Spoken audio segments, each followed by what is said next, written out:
Et donc aujourd'hui, on m'a demandé, dans le cadre de ce symposium Atlas Pharm, de parler d'optimisation de la néphroprotection chez le diabétique hypertendu. Et en fait, pour parler de néphroprotection, c'est le sujet de ce congrès, c'est le fil conducteur. Il y a eu plusieurs intervenants qui en ont parlé. Ici, ce matin, le professeur Fatem Zahra Jebran a parlé de médicaments R1 et de iatrogénie. Ça fait partie de la néphroprotection d'en tenir compte. Et donc, je ne parlerai pas de cet aspect-là, éviter les médicaments néphrotoxiques, les plantes néphrotoxiques, l'exposition professionnelle, etc.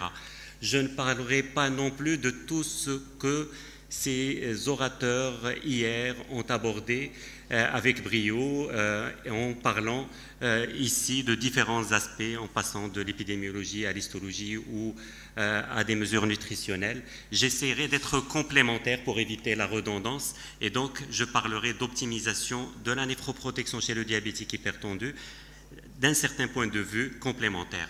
Et donc pour l'introduire, je rappellerai ce que vous savez tous, c'est que l'espérance de vie est réduite chez les patients diabétiques de type 2, particulièrement quand ils ont la malchance d'avoir une maladie rénale chronique ou une maladie cardiovasculaire qui se surajoute, et c'est quelque chose de très fréquent. Vous voyez ici, quand il y a une maladie rénale chronique associée, qu'il y a une réduction de plus de 9 ans de l'espérance de vie au-delà de 60 ans. Et c'est quelque chose sur laquelle nous voudrons agir. Et finalement, j'introduis la notion que la néphroprotection seule n'est pas notre souci en tant que néphrologue et n'est pas le souci de tout clinicien.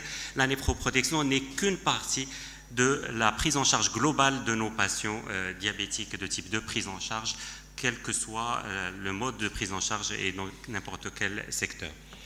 Nous avons la chance maintenant, en 2023, de dire que les recommandations internationales sont d'accord, ce qui n'était pas toujours le cas. Et nous avons donc ici les recommandations KDIGO 2022 en néphrologie, celles de l'ADA, celles de l'European Society of Cardiology, et on va voir qu'elles disent à peu près la même chose et surtout qu'elles essaient d'unifier leur langage. Parce que si nous voulons mieux prendre en charge nos patients, il faut que nous ayons une continuité et une cohérence dans ce que nous lui disons. Il a souvent tendance à avoir besoin de plusieurs intervenants dans sa prise en charge et il faut qu'il y ait une cohérence dans ce que disent ces différents intervenants. Ici, les recommandations néphrologiques.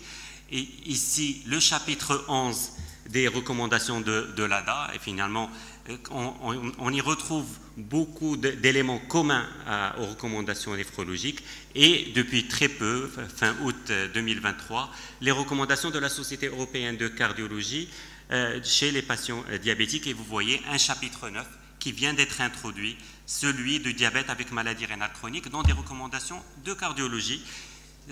Nous avons donc la même approche holistique pour voir nos patients de la même manière. Et quand on essaie de les voir de la même manière, on a tous tendance à évaluer d'abord le risque cardiovasculaire et le risque global chez ces patients-là. La frustration que nous avions jusque-là, c'était que les maladies rénales chroniques, les marqueurs d'atteinte rénale n'étaient pas inclus dans ces scores qui évaluaient le risque chez ces patients-là. Et depuis très peu, nous avons pour les diabétiques le score de diabète qui a inclus l'ancienneté du diabète ou l'ancienneté de la découverte du diabète, l'hémoglobine glyquée, mais aussi le débit de filtration glomérulaire comme partie intégrante dans l'évaluation du risque cardiovasculaire global, du risque à 10 ans. En attendant des jours meilleurs où l'excrétion urinaire d'albumine aura aussi sa place dans l'évaluation du risque, puisque nous allons le revoir tout à l'heure, elle est importante dans l'évaluation de ce risque-là. Donc, il y a des outils pour l'évaluation de risque. Je vous invite tous à les télécharger et à les avoir sur votre téléphone parce qu'on les utilise devant notre patient pour la sensibilisation et pour une meilleure adhésion au traitement.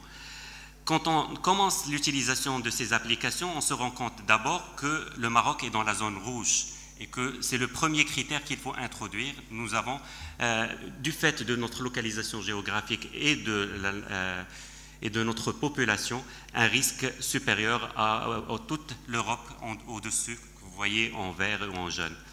en prenant un patient lambda d'âge moyen qui a un diabète depuis une quinzaine d'années, j'ai du mal à voir, mais vous voyez, donc il a une pression artérielle systolique déséquilibrée mais légèrement, une dyslipidémie modérée. Tout ça est modéré. J'ai choisi un exemple où il n'y avait rien de très alarmant. Le débit de filtration glomérulaire aussi pourrait être considéré comme acceptable autour des 60.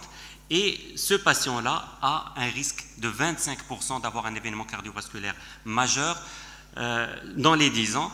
Et l'ajout du débit de filtration glomérulaire au score a fait augmenter ce risque, parce que quand on calcule avec les mêmes critères sans utiliser le débit de filtration glomérulaire, on a tendance à sous-estimer le risque cardiovasculaire. Et vous voyez que les différents niveaux de risque vont être déterminants dans la prise en charge par la suite.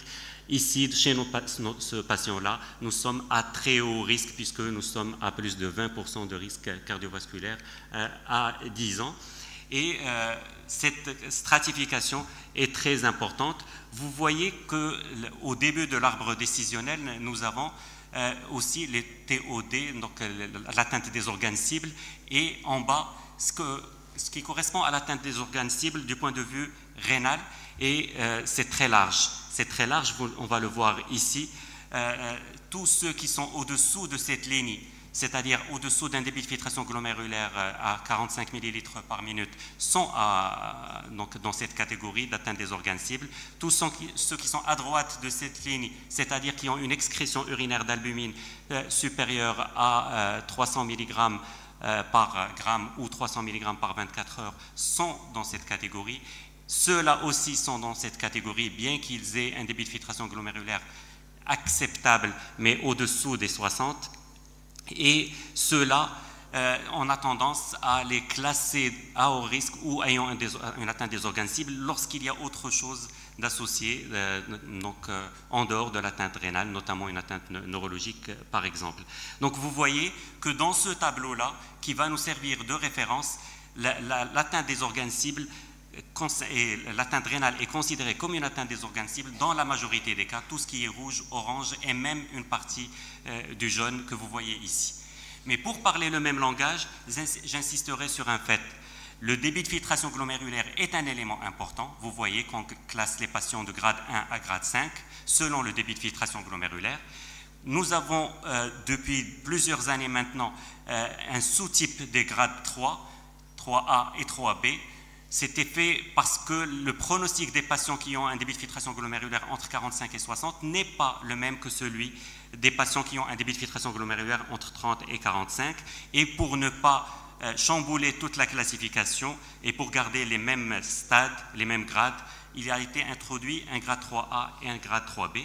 Et vous voyez en colonne les excrétions urinaires d'albumine, dans laquelle nous avons 3 catégories, A1, A2 et A3. A1 pour normoalbuminurie inférieur à 30 mg par gramme, A2 pour 30 à 300 et A3 supérieur à 300 mg par gramme, c'est-à-dire, vous avez vu que je disais 300 mg par gramme plutôt que 300 mg par 24 heures, puisque maintenant nous avons plus tendance à utiliser les prélèvements sur échantillon, mais nous pouvons toujours utiliser les prélèvements sur 24 heures. Et donc, en classant l'atteinte rénale d'un patient, on va dire qu'il est grade tel, grade 3A par exemple, et A2 pour dire qu'il a une microalbuminurie. C'est très important de parler le même langage par la suite. C'est ce qui va nous servir dans les algorithmes et les arbres décisionnels. Ici, par exemple, un tableau dans lequel on répond à la question quand référer au néphrologue et à quel rythme choisir les patients. Et vous voyez qu'on utilise ce tableau de référence. La protéinurie, l'excrétion urinaire d'albumine, est un marqueur prédictif de la mortalité cardiovasculaire. Là, je ne vous apprends rien du tout. Et vous voyez la différence entre les courbes. Cela me servira pour vous montrer ce tableau-là où les patients qui ont une normoalbuminurie, c'est-à-dire moins de 30 mg par gramme d'excrétion urinaire d'albumine, sont également importants à voir de près, puisque si on les subdivise en 3 terciles, 0 à 10, 10 à 20 et 20 à 30, vous voyez que ceux qui ont l'excrétion urinaire d'albumine pris ici comme population de référence ont moins de risques cardiovasculaires que les autres. Donc, oui, c'est bien de classer en grade A1, A2, A3 selon les seuils qui ont été définis de façon arbitraire, mais c'est aussi important de suivre la cinétique, de suivre le chiffre en lui-même, et toute baisse de l'excrétion urinaire d'albumine est bonne à gagner. Ici, je vais passer l'exemple pratique d'un patient, c'était juste pour insister sur le fait qu'on devait le classer non seulement en excrétion, selon son débit de filtration glomérulaire, mais aussi selon son excrétion urinaire d'albumine. Et à partir de ce moment-là, on va le suivre pour voir l'évolution de sa fonction rénale, sachant que la majorité des patients sont situés dans les deux diagrammes d'en haut, c'est-à-dire qu'ils ont une façon d'évoluer prévisible. On peut prédire la progression de la fonction rénale et la durée nécessaire pour arriver à un stade terminal nécessitant un traitement de suppléance, à condition d'avoir relevé les fonctions rénales antérieures sur au moins une année. Et à partir de là, vous voyez que c'est linéaire et on va essayer d'arriver à prédire la progression de la fonction rénale. On va aussi utiliser cela comme moyen à utiliser lors de notre éducation thérapeutique, puisqu'on va dire aux patients que c'est modifiable vers le mieux, si possible, à condition qu'on agisse en équipe entre les professionnels de santé et le patient et son entourage pour réduire la courbe de progression de cette dégradation de la fonction rénale. Mais il y a quand même 6 et 7% en bas, donc 13% des patients qui ont une évolution imprévisible, et pour cela, il faut garder le rythme régulier de surveillance de la fonction rénale, quelle que soit la situation, et ne pas se dire qu'on avait jusque-là une fonction rénale qui évoluait selon un rythme donné, parce que ça peut s'accélérer ou ralentir selon le cas, dans 13% des cas. On va aussi classer nos patients selon le rythme de progression en progresseur lent, modéré, rapide et très rapide. Et vous voyez que quand on est dans le rouge, rapide ou très rapide, on perd 10 à 15, voire plus en millilitres par minute de débit de filtration glomérulaire. Cela veut dire que quelqu'un qui avait une fonction rénale normale au moment du diagnostic peut, s'il fait partie de cette catégorie, en 7-8 ans, être au stade terminal d'une maladie rénale chronique. Et c'est pour cela que c'est important d'avoir cette fameuse courbe de progression systématiquement dans nos consultations pour l'utiliser dans l'éducation thérapeutique, mais aussi pour l'utiliser pour préparer une éventuelle arrivée à un stade très avancé. Et le fait d'avoir une fonction rénale très bonne n'est pas forcément un élément rassurant. Ici, vous voyez un seuil à 105 ml par minute et vous voyez que ceux qui avaient une fonction rénale au moment où ils ont vu le médecin pour la première fois supérieure à ce seuil-là de 105 ml par minute, c'est-à-dire qu'ils avaient une fonction rénale normale, très bonne, même trop bonne parce qu'il y a une hyperfiltration glomérulaire, ce sont ceux qui progressaient rapidement. Cette hyperfiltration glomérulaire initiale est un élément de progression de la dégradation de la fonction rénale par la suite, et c'est pour cela que c'est très important. Donc nous avons des guides de prise en charge. Je vais insister sur celui que j'utilise le plus dans ma pratique, celui des néphrologues. Vous voyez que ça, c'est téléchargeable rapidement sur Internet en tapant le nom du guide. Et nous avons en 10 éléments tous les messages clés dont j'ai choisi certains pour les 10 minutes qui me restent.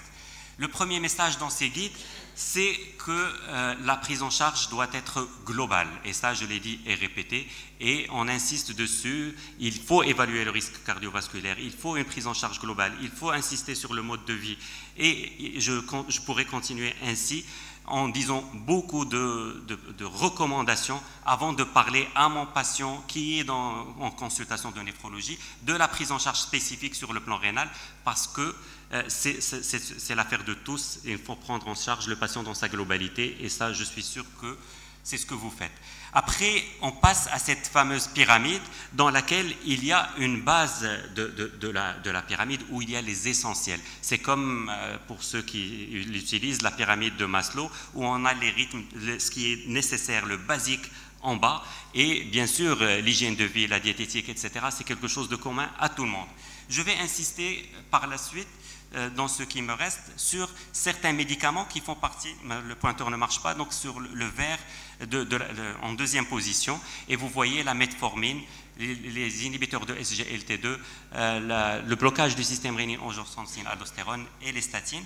Et je vais insister sur ces aspects-là en utilisant cet arbre décisionnel, donc applicable aux diabétiques, que ce soit un diabétique type 1 ou type 2 selon la couleur que vous voyez ici. Et vous voyez qu'on doit utiliser les inhibiteurs de SGLT2, la metformine, le blocage du système rénine-angiotensine-aldostérone et très souvent la statine comme quadrithérapie chez ces patients-là ayant une atteinte rénale, quel que soit son degré, associée au diabète. Pour cela, on doit utiliser les choses de façon optimale. Professeur Gundouz vient de parler des inhibiteurs de SGLT2, donc je ne vais pas le faire. Il y a eu une discussion sur la prise en charge et les traitements médicamenteux du diabète qui va continuer avec le professeur Laraqi. Et donc, moi, je vais parler de blocage du système rénine-angiotensine-aldostérone et un message, c'est à la dose maximale tolérée. La dose maximale autorisée, tolérée. C'est comme ça qu'on fait de la néphroprotection et non pas en cochant la case blocage du système rénine-angiotensine-aldostérone avec une faible dose. On commence à une faible dose, mais on augmente dès qu'on le peut et ça se fait très rapidement à la dose maximale tolérée. La deuxième étape, vous voyez qu'il y a une association de médicaments qui se fait dans une association fixe le plus souvent, en associant un inhibiteur calcique ou un diurétique. Et vous voyez que les inhibiteurs calciques et les diurétiques en première association sont mis à pied d'égalité et donc très souvent utilisés. Et tout en bas, quand on veut ajouter un autre médicament, je sais qu'il y aura un débat par la suite sur les bêta-bloquants, ce ne sont pas les bêta-bloquants ici. Ici, on va bloquer les minéralocorticoïdes et donc on va donner un diurétique épargneur du potassium comme quatrième ligne thérapeutique. Vous voyez que c'est structuré et c'est comme ça que les recommandations nous disent de faire. Chez les non-diabétiques, on le savait déjà depuis très longtemps et ça s'est par la suite étendu à la prise en charge spécifique du diabétique. Vous voyez ici une étude qui date de 2000, donc ça fait déjà presque un quart de siècle. Ça fait bizarre de dire que l'an 2000 c'est un quart de siècle. Et donc on associe amlodipine, l'isinopril et donc leur association comme possibilité thérapeutique et cela a montré son efficacité dans le contrôle de la pression artérielle de façon spectaculaire et c'est ce qui est reproduit aussi dans les autres sous-groupes de population et fait à noter c'est aussi important parce que ça, avec moins d'effets secondaires, notamment moins d'œdèmes liés des membres inférieurs liés à l'amlodipine et moins de tout lié à l'utilisation de l'IEC, c'est ce qui ressort dans de nombreuses études. Donc cette association fixe a toute sa place. Et vous voyez, la question a été posée tout à l'heure, on va surveiller la kaliémie et la fonction rénale après l'introduction d'un traitement par IEC ou ARA2. On va autoriser ou tolérer plutôt jusqu'à une augmentation initiale, ou une baisse initiale du débit de filtration glomérulaire jusqu'à 30%. On le sait maintenant, il faut tolérer jusqu'à ce niveau-là pour qu'on puisse avoir une amélioration de la fonction rénale et une néphroprotection par la suite. Et ce n'est plus les 20% qu'on utilisait avant. Et pour l'hyperkaliémie, il y a des adaptations à faire, notamment en utilisant des diurétiques qui font perdre un peu de potassium, mais il y a aussi des chélateurs du potassium de plus en plus nombreux et de plus en plus efficaces et une meilleure maîtrise de leur utilisation, ce qui permet de garder jusqu'au bout ce blocage du système rénine-angiotensine-aldostérone.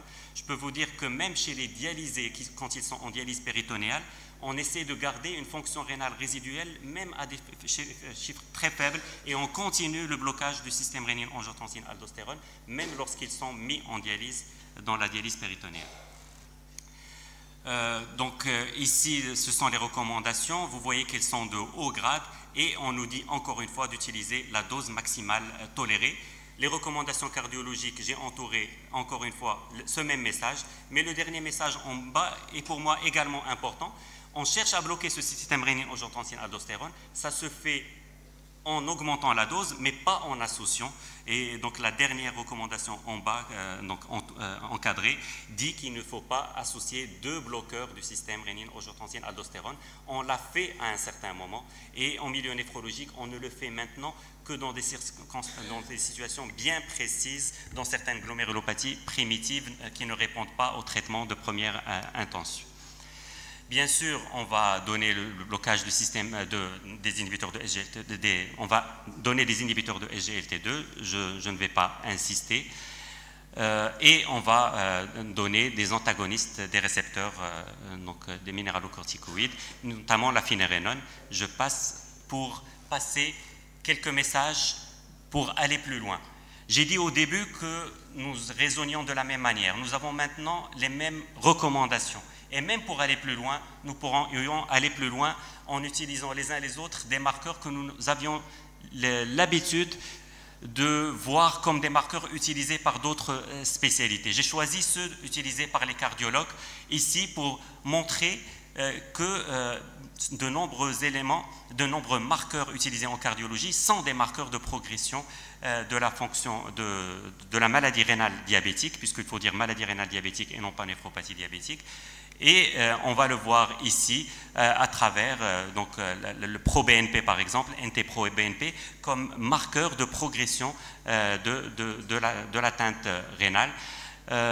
Et de nombreuses publications qui le montrent, avec de nombreux patients et avec des seuils. Et on sait maintenant qu'en milieu néphrologique, on peut utiliser le NT-proBNP comme marqueur de progression, et le seuil qui ressort dans cette étude est à peu près 416 picogrammes par millilitre. Ceux qui sont au-delà de ce seuil sont entourés ici, et leurs différents marqueurs d'atteinte rénale, que ce soit l'excrétion urinaire d'albumine ou leur débit de filtration glomérulaire ou la protéinurie 24 heures, etc., sont corrélés, et même l'atteinte histologique est liée ou va de pair avec l'augmentation de ce marqueur-là.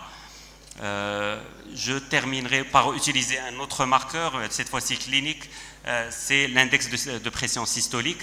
Et l'index de pression systolique, qui est maintenant de pratique courante, nous, néphrologues, nous avions tendance à ne pas trop l'utiliser parce que nous disions que la calcification vasculaire observée chez les insuffisants rénaux donnait une rigidité vasculaire qui rendait ce marqueur moins fiable dans notre population spécifique. Mais en fait, on retrouve ici que son utilisation était un témoin de la progression de la maladie rénale lorsqu'il était utilisé assez tôt dans l'histoire naturelle de la maladie rénale chronique, et on le voit de façon significative dans cette étude sur laquelle je ne vais pas m'insister pour respecter le temps.